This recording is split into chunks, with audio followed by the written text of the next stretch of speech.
What do you do when, as a man, the frequency of sex that you have with your wife is decent?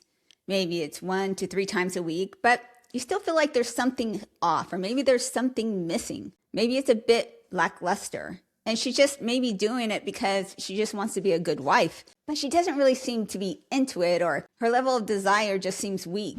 Now, this is a sentiment that I've been getting from quite a few men who I've had in my school community and on my consultations lately. So when I keep getting the same concerns over and over again, I know it's time to take a closer look at it. So that's what we're going to be doing today. We're going to be talking about 5 things that hinders your wife's sexual enthusiasm and what, if anything, you can do as her husband to help her unleash that wild side. But first, I'm going to need you to unleash your own wild side and hit that subscribe and the like button. Let's make sure that the algorithm knows that you want some Monica in your life. Also, I want to let you know about my school community. It's a place where we take these conversations we start right here and move them off to a different platform and continue them on an ongoing basis. The reality is that if you are watching my content, it's probably because you're a man who wants the best relationship possible. And that's really tough to do alone. So in my community, we have group coaching calls, and I'm in there every single day answering questions from members about their specific situations and just really supporting everybody. So I'll go ahead and put that link in the description for you. So the first thing that hinders your wife's sexual enthusiasm is the fact that she's a female. Now, I speak about hormones all the time, and I do this for a reason. And it's because if you do not understand that the driver of libido comes primarily from the hormone testosterone, and if you do not understand that men have 18 to 20 times as much testosterone in their body as a woman does, if you do not understand that this is the reason there's a Grand Canyon-sized gap in your libido, it's going to lead to a whole lot of frustration on your end. You see, there's a misconception that it's the estrogen that drives libido in women, and it's not. Estrogen is certainly important. It keeps the vaginal tissues soft and supple and lubricated, but when it comes to a woman's libido, it's going to be coming about primarily from testosterone, just like it does for you as a man. And so if men and women both have testosterone, what's the difference here? Well, the difference lies in the sheer amount that you each have in your body at any given time.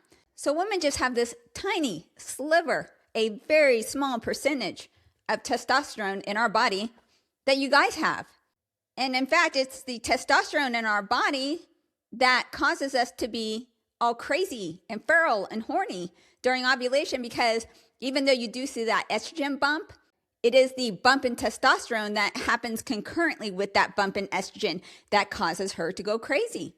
So it's this gigantic difference in the amount of testosterone between men and women that causes the huge libido gap and makes sex so important to men and far less important to women. And sometimes I think that men think that just women should be men, but with vaginas, that they should be just as enthusiastic and excited about sex as men. And I find it laughable, because you have to completely ignore the biological realities of how we're made. And this is why women aren't the ones going on YouTube and searching out how to have a great sex life. It's the men that are on there trying to figure out the fix and why his wife doesn't want to sleep with him. So very simply, it is a woman's biology that doesn't make sex as important to her, except for those few days during ovulation when that testosterone level peaks. And the typical woman, and yes, I know there's always the ends of the bell curve, does not have the urgent biological imperative tapping on our shoulder all the time, where the thought as sex spontaneously just pops into our brains during the day. And I know that you guys have a very difficult time understanding this. I mean, because you've never had to live in that reality that's just natural for us. I mean, maybe if you think about when you were just a little boy and you didn't think about sex because hormones hadn't come online yet. But when does that happen? That happens when you go through puberty. So with all that testosterone swirling in your body, sex is all of a sudden very important to you guys. And so yes, it's very hard to believe that a woman could be attracted to you and not want to have sex with you, because it's a world that you've never known. The typical woman will never place the level of importance of what's happening in the bedroom any more so than you place the importance of what's happening on the outside of the bedroom. It's kind of like, why do women waste so much of their time and effort and thought into making the house beautiful? Well, it's because that's how we're wired. Like, you guys are fine just living in a bachelor pad. All you need is a mattress, maybe a table to eat at. You don't care what the environment looks like, right? But think about how ridiculous it would be if a woman got all exasperated when you don't exert the same level of importance and mental energy into thinking about all the things you can do to make the house more beautiful. Does your wife expect you to be just as excited and put just as much mental energy into the pink colors or the wall art or rug shopping or furniture? Well, of course not. Like, this is just how we're wired. We're all just very different. And the sex is always going to be much more important to you as a man. So I do think that you need to come to a more realistic expectation of how your wife is sexually showing up. Now, I do think that watching online adult entertainment is part of the problem here. Now, I'm quite neutral on watching that type of stuff, but I do think that the greatest argument for why men should not watch it is because it does skew your perception of what you expect a woman to do and act and perform and what it should look like and how vocal she should be and all these different positions that you're seeing and how anything goes. And no matter what, the woman is all excited and it's all fake. But this does subconsciously skew and change your perception of how you think your wife should show up or her level of enthusiasm. But you have to realize that those are just actresses. They're all fake. It's all made up. And that's not reality. But Monica, if it's a biological difference that we should expect, how do you explain why things were so hot and heavy at the beginning? Well, that, my friend, is what's called the honeymoon stage. And it's called a stage because that's what it is. It's a phase. It goes away. And what happens is that when that stage is finally ending, a man's desire will dip, but the woman's desire dips way farther down. So we have this huge gap now that didn't used to exist. So then the guy sees this huge gap and this lack of sexual enthusiasm, and then he has to initiate all the time. And now he comes to this conclusion that there's something wrong with the relationship, when what he is experiencing is not only normal, but expected. So what I want you guys to do is I want you to really focus on what matters. What matters is not necessarily the lack of initiation, but what matters is her receptivity. Focus on her receptivity, because men really do get upset when they have to be the one who's constantly initiating all the time. So what they do is then they decide, okay, I'm going to do an experiment. I'm just going to stop initiating, and I'm going to see how long it goes before she initiates. And let me tell you what happens 99% of the time is that she ends up not initiating at all. And then he gets all upset and he starts to internalize what it all means. And then he starts to emotionally detach and check out. And it starts this whole cascade of events because he reads into a lack of initiation and her lack of sexual enthusiasm as something's wrong. But I'm here to tell you that this lack of initiation is normal. It's typical. It's what's to be expected. In fact, there's really only 2 times that I think that you should ever expect a woman to initiate more. Unless you as a man have low testosterone levels, then a woman might be the one who's initiating more. But the 2 times that you should be expecting a woman to have a decent level of initiating is during those few days during her cycle when she's ovulating, and with a woman who is postmenopausal and has gone on hormone replacement therapy with testosterone. Because if she can get her blood levels to about 100 nanograms per deciliter, that is a level that is slightly above a normal physiologic dose that will provide that biological spontaneous prompting that normally isn't very strong in women. Then and only then can you have some level of expectation that a woman should have a decent level of spontaneous initiation on her part. So the lack of initiation does not mean that she is not attracted to you. It does not mean that she does not love you. It does not mean that your relationship is in trouble. You need to forget about this woman and who she was during the honeymoon stage, because that's not who she was. Her brain was chemically hijacked during that time. You cannot use this as a basis for where you think she should be and accept that the biological realities of her being a woman naturally places her at a distinct disadvantage when it comes to spontaneous sex drive. Another factor that is influencing her sexual enthusiasm is the relationship cycle. So hopefully you can start to manage your expectations as to what you can expect from a typical woman in regards to sexual enthusiasm. But you also need to look at what season of life are you guys in. If she is age 20 to 40, her hormones are probably operating fine. I always call hormones like the wingman. They are there, they are active, they should be your friend, they should make your job easier. But what doesn't make your job easier is often what's happening in your life. Do you guys have little kids running around? Do you have a lot of stress? Are you trying to just survive in life? In fact, I've had more than one guy reach out to me because he was upset. He was getting like 1 to 2 times a week, but they had little kids. I'm talking like 1-year-old, 3-year-old. And I'm like, really? You're getting sex once to twice a week and you guys are in the throes of life and she's also working? Are you crazy? Like, come on. Get out of here. She's doing fantastic. This is not only not a problem, but she's doing better than most. So during this time, life can just get so crazy. Many times, if both of you are working, you can just be like passing ships. You're not really having much time at all to connect. So you have the kid stage. And usually that gets kind of crazy until the last kids ends up being around 10 to 12, when physically everything's less demanding and they're starting to be more like little adults. But then on the opposite side of things, you have the phase in life known as menopause, which we talked about a bit earlier, and where you have the life stresses that go down. But then now you have the lack of hormones to contend with. And during these various relationship cycles, you also have to contend with what are some maybe of the potential blocks that she has. Maybe there's some medical blocks.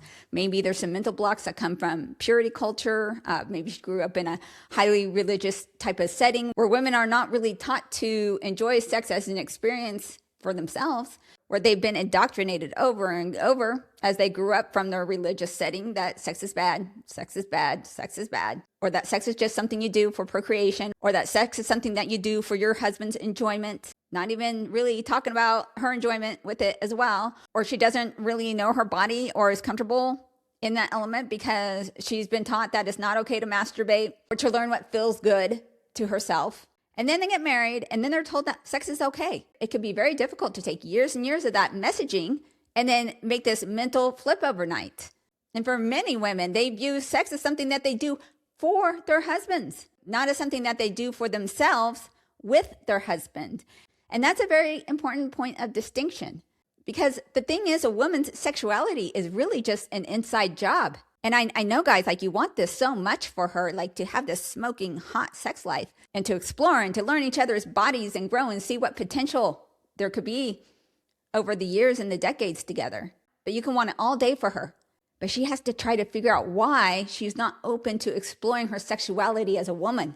As women, we have this responsibility to make this internal decision to explore and grow in our own sexuality. And she has to do the work on any of the potential hangups and issues that could be blocking her from that. And that could be whether she hates her body because she's overweight or she has stretch marks. But even though it's an inside job and she has to want this for herself and she has to decide for herself that this is going to be an aspect of herself that she's going to make a priority, you can be there for her by booking appointments or maybe working out with her. You can praise her efforts and her progress. So even though she has to choose it for herself, you can and should guide her through the part, be involved, and show your support. The third thing that impacts a woman's level of sexual enthusiasm is that she just doesn't see herself as a sexual person.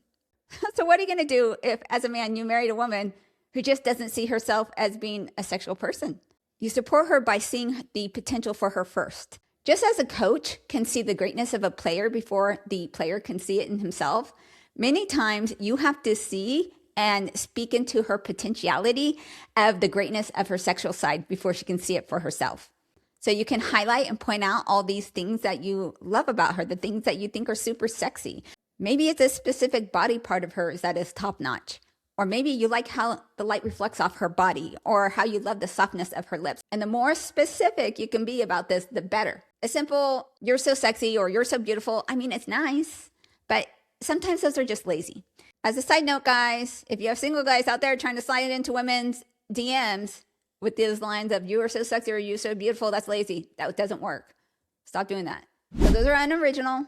The key here is specificity. And this should not be done solely in the bedroom. But the majority of time, this should be happening outside of the bedroom.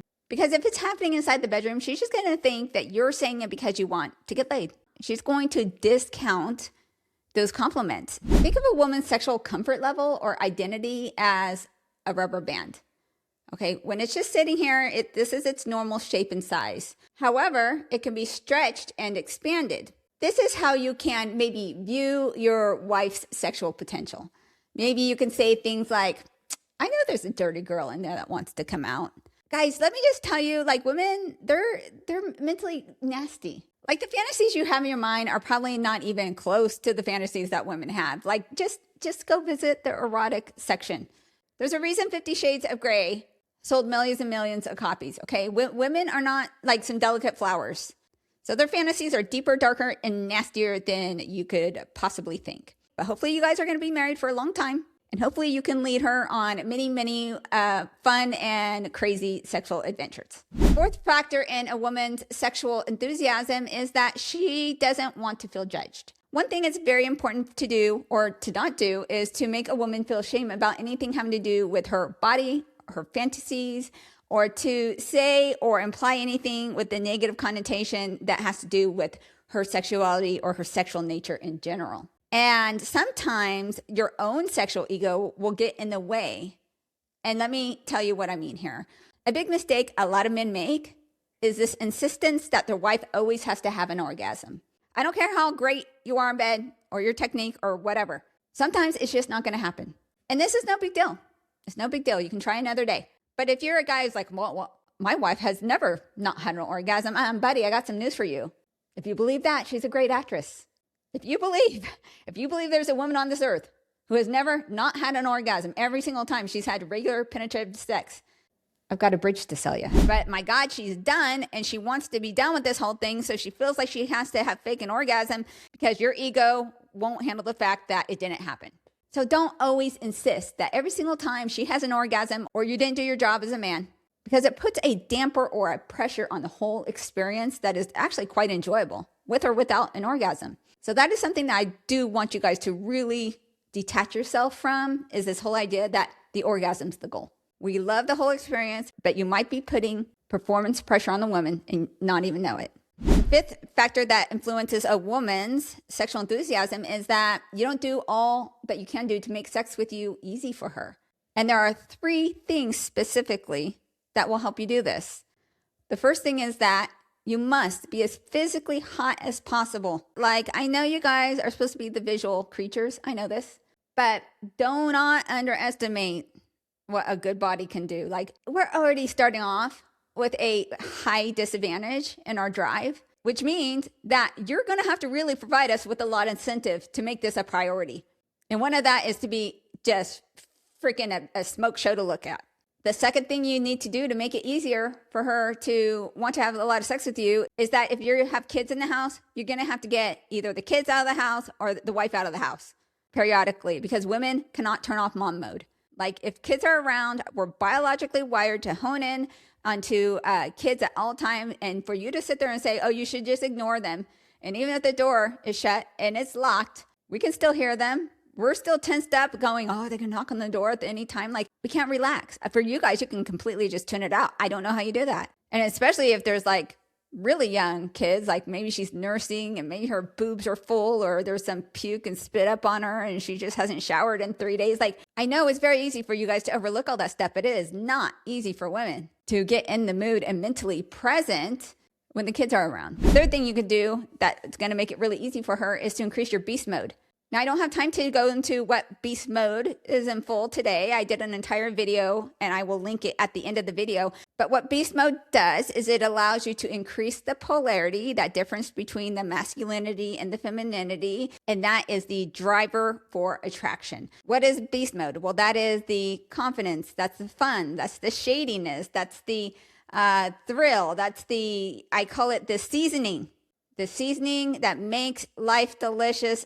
I don't want to go into it more because it's an entire video and it will be linked at the end, but you want to work on always increasing your beast mode. So what do you think? Does this all sound reasonable to you? Let me know in the comments. And if you like this video, you definitely want to check out The Gentleman versus the Beast, which is the video linked right here and is the one I was just referencing before. And as always, I'll see you next time.